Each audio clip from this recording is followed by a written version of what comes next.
اس بوتل کو شراب سے سرکے میں تبدیل کر دیا۔ دوستو یہی دعوت فکر دینا چاہتا ہوں، ہم گنہگار ضرور ہیں، ہم حضور کے امتی بھی ہیں، لیکن آج اس مجمع میں بیٹھے بیٹھے اپنے گناہوں کو سامنے رکھتے ہوئے آج تو بھی توبہ کر لے، آج تو بھی اللہ سے معافی مانگ لے۔ جب تجھے اللہ نے معاف کر دیا، پھر جس کے لیے دعا مانگے گا اللہ اس کو بھی معاف فرما دے گا، اس کو بھی معاف فرما دے گا۔ تو دوستو یقولون ربنا اغفر لنا ولاخواننا الذین، پھر اپنے زندہ بھائیوں کے لیے دعا کرو، وسبقونا بالایمان، پھر جو پہلے ایمان لا چکے ہیں ان کے لیے دعا۔ الحمدللہ میں اپنے عقیدے کی بھی بات کرتا جاؤں، کیونکہ ایصال ثواب کی محفل ہے، ایصال ثواب کی محفل ہے۔ حضرت انس رضی اللہ تعالیٰ عنہ فرماتے ہیں، اس حدیث کے راوی ہیں مسند احمد بن حنبل جلد نمبر 1 میں یہ حدیث موجود ہے۔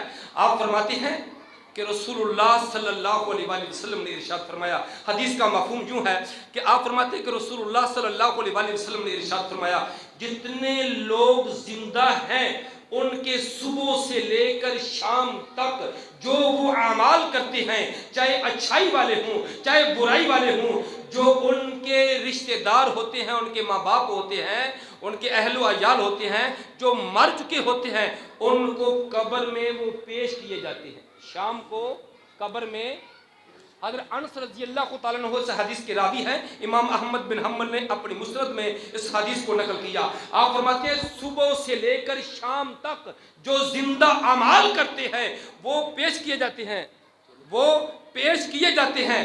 جب وہ پیش کیے جاتے ہیں وہ دیکھتے ہیں، اگر چنگے ہوتے ہیں، اچھے ہوتے ہیں، اعمال اچھے ہوتے ہیں تو وہ خوش ہوتے ہیں، اگر برے اعمال دیکھتے ہیں تو رب کی بارگاہ میں دعا کرتے ہیں، اللہ جتنی دیر تک اچھے اعمال نہ کر لیں، اللہ اتنی دیر تک ان کو موت نہ دینا۔ آج ہم اگر ان کے لیے دعا کر رہے ہیں، آج ہم مرنے والوں کے لیے دعا کے لیے حاضر ہوئے ہیں، مغفرت کی دعا کے لیے حاضر ہوئے ہیں، تو اللہ کا قرآن فرماتا ہے هل جزاء الاحسان الا الاحسان، احسان کا بدلہ احسان ہے، نیکی کا بدلہ نیکی ہے۔ اگر آج ہم ان پہ نیکی کر رہے ہیں، جب ہمارے اعمال ان کے سامنے پیش ہوتے ہیں تو بھی رب کی بارگاہ میں دعا کے لیے ہاتھ اٹھا لیں۔ تو دوستو پیارے کریم آقا علیہ الصلوۃ والسلام، جی کرو، سنن دارمی میں حدیث ہے، حضرت ام المومنین عائشہ صدیقہ رضی اللہ تعالی عنہا جلد نمبر 1 میں حدیث ہے سنن دارمی میں۔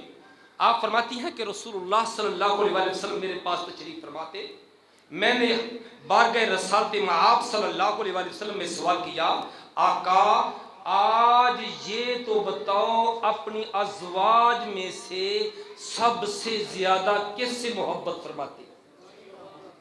ام المومنین عائشہ صدیقہ رضی اللہ تعالیٰ عنہ نے سوال کیا تو آگے سے میرے حضور نبی کریم صلی اللہ علیہ وآلہ وسلم نے جواب ارشاد فرمایا، آپ نے فرمایا اے عائشہ میں سب سے زیادہ محبت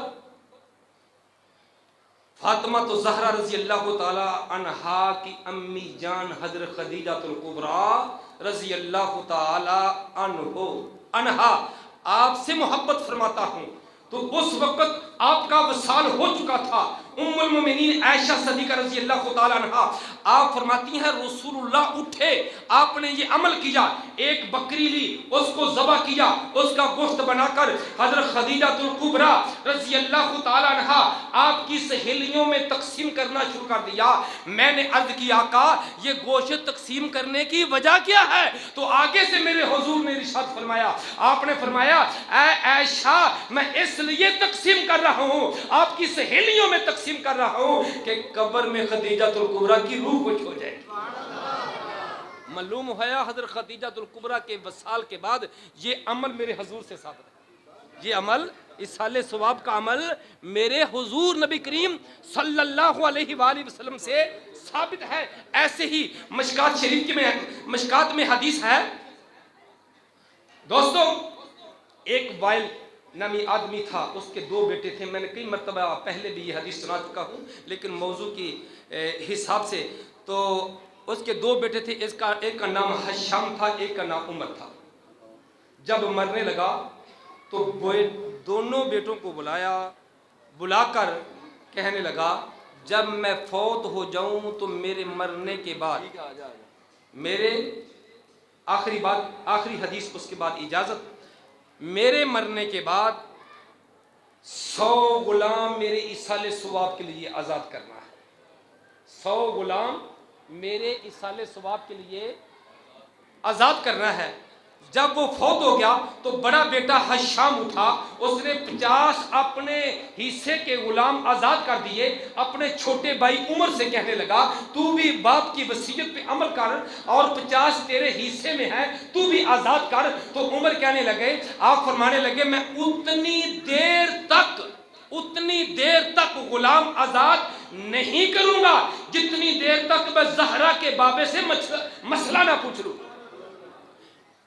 جب بارگاہ رسالت میں آپ صلی اللہ علیہ وسلم میں آیا، آ کے سلام عرض کرتا ہے. اس کے بعد عرض کرتا ہے یا رسول اللہ، میرے باپ نے یہ وصیت کی تھی تو میرے بھائی حشام نے 50 غلام اپنے حصے سے کہ جو تھے وہ آزاد کر دیے. میرے حصے میں 50 آتے ہیں، کیا میں ان کو آزاد کروں؟ میرے باپ کو ثواب پہنچے گا کہ نہیں؟ تو آگے حضور نبی کریم صلی اللہ علیہ وسلم نے ارشاد فرمایا، سوال میرے مصطفیٰ کی بارگاہ میں ایک لے کر آیا تھا. آگے سے حضور نے تینوں کا جواب ارشاد فرمایا لو کان مسلمن فاتقتم عنہ او تصدقتم عنہ او حججتم عنہ بلغہ ذالک. فرمایا کاش تیرا باپ مسلمان ہوتا، اسے غلام آزاد کرنے کا ثواب پہنچتا. حضور نے شرط لگا دی، ایمان کا ہونا لازم ہے، مسلمان کا ہونا لازم ہے. کاش تیرا باپ مسلمان ہوتا، اسے غلام آزاد کرنے کا ثواب پہنچتا. او حججتم عنہ او صدقتم عنہ، اسے صدقہ خیرات کا ثواب پہنچتا.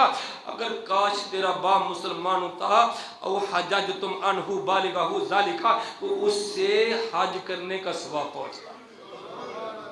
ثواب اسے پہنچتا ہے جو مسلمان ہوتا ہے، ثواب اسے پہنچتا ہے جو مسلمان ہوتا ہے. الحمدللہ ہم ایصال ثواب کی اس لیے محفل کرتے ہیں کہ ہمیں پورا یقین ہے سارا مرنے والا حضور کا امتی تھا، حضور کا غلام تھا.